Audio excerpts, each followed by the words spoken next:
Good morning students.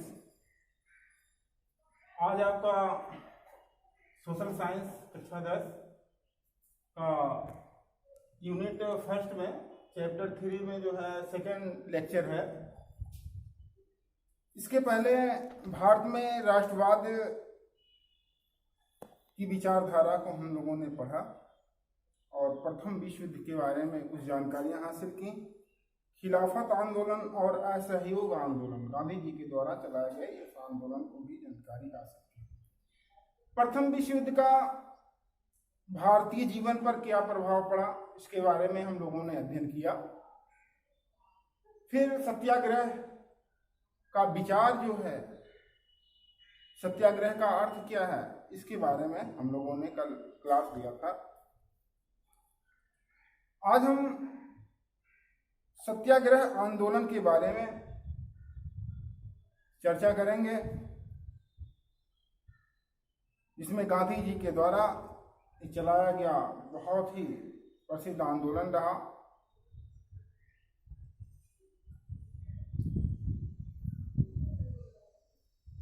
इस आंदोलन के ही द्वारा गांधी जी ने भारतीय राजनीति में अपने आप को प्रस्तुत किया। यानी भारतीय राजनीति में गांधी जी की प्रस्तुति कैसी रही। तो सन 1915 में महात्मा गांधी अफ्रीका से भारत लौटे। अफ्रीका गांधी जी गए थे बैरिस्टर की पढ़ाई करने के लिए, और उन्होंने अपनी पढ़ाई पूरी करके 1915 में अफ्रीका से अपने देश भारत में लौटा। यहाँ पर उनका समर्थन गोपाल कृष्ण गोखले से हुआ। गोपाल कृष्ण गोखले जो एक क्रांतिकारी नेता थे, उनसे मुलाकात हुई गांधी जी की, जिन्हें गांधी जी ने अपना राजनीतिक गुरु बना लिया। सन 1919 से 1947 तक गांधी जी भारतीय राजनीतिक मंच पर पूरी तरह से छाए रहे। गांधी जी जब तक हमारा देश आजाद नहीं हुआ तब, और वे स्वतंत्रता संघर्ष को एक नई गति प्रदान की, एक नई दिशा प्रदान की। गांधी जी ने बहुत सारे लड़ाइयाँ लड़ी जा रही थी, छोटे छोटे इधर उधर आंदोलन हो रहे थे, लेकिन प्रभावी ढंग से नहीं हो पा रहा था। लेकिन गांधी जी जब इस राजनीतिक आंदोलन में अपने आप को प्रस्तुत किया तो बहुत ही अच्छी तरह से स्वतंत्रता संघर्ष की एक नई दिशा दी। सन 1916 में उन्होंने अहमदाबाद में साबरमती के किनारे साबरमती आश्रम की स्थापना की गुजरात में, और स्वयं को जनहित कार्यों में लगा दिया, जनता के हितों में लगा दिया अपना जीवन।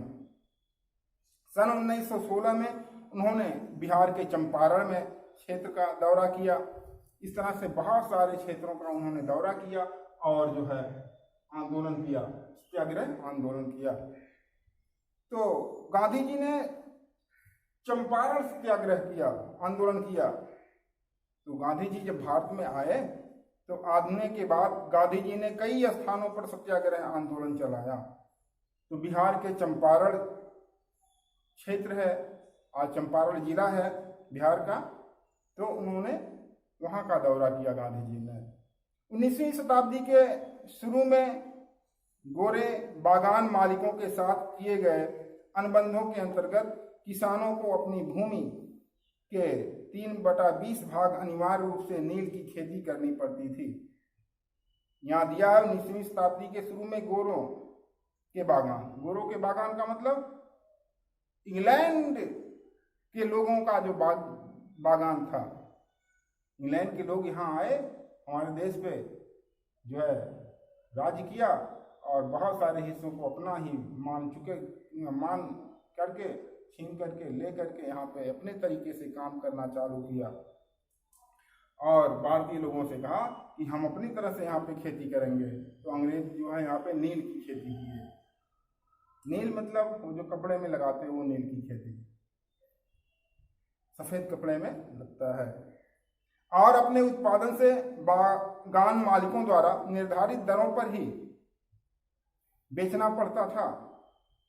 अंग्रेज गोरे जो रेट तय करते थे उसी पे जो है फिर जो भी उत्पादित वस्तु होती थी उनको खरीदते थे, उससे ज़्यादा मूल्य पर नहीं खरीदते थे। नील की खेती करना किसानों के लिए हानिकारक था, उनके लिए लाभदायक था नहीं, क्योंकि इसकी डिमांड इंडिया में तो नहीं थी, देश में था, उनके देश में था। तो यहाँ से उत्पादित करके माल ले जा करके अपने देश में बेचते थे और खूब मुनाफा कमाते थे। अतः वे इससे मुक्ति पाना चाहते थे, गांधी जी मुक्ति पाना चाहते थे। सन 1917 में गांधी जी ने अपने सहयोगियों के साथ जेपी कृपलानी हैं, राजेंद्र प्रसाद हैं, महादेव देसाई, नजर पारेख आदि के साथ चंपारण जा पहुंचे। चंपारण में पहुंचने से फिर गांधी जी ने वहां अपना जो है आंदोलन चला दिया। इसी तरह से खेड़ा सत्याग्रह आंदोलन गांधी जी ने चलाया, खेड़ा में, गुजरात के खेड़ा में।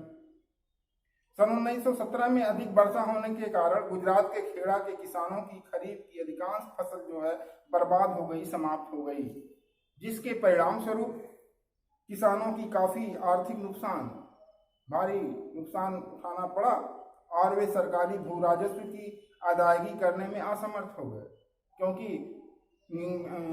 ब्रिटानिया सरकार, अंग्रेजी सरकार जो है फिर भारतीयों से टैक्स लेती थी, कर वसूलती थी, तो अनाज पैदा ही नहीं हुआ।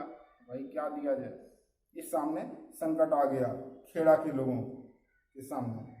सरकार द्वारा किसानों की भू राजस्व माफ कर देने की प्रार्थना पत्र अस्वीकार कर दिया गया। किसानों ने एक प्रार्थना पत्र दिया सरकार, अंग्रेजी सरकार के पास कि अब की बार जो है लगान को माफ कर दिया जाए, लेकिन अंग्रेजी सरकार उसको निरस्त कर दिया, नहीं बात मान।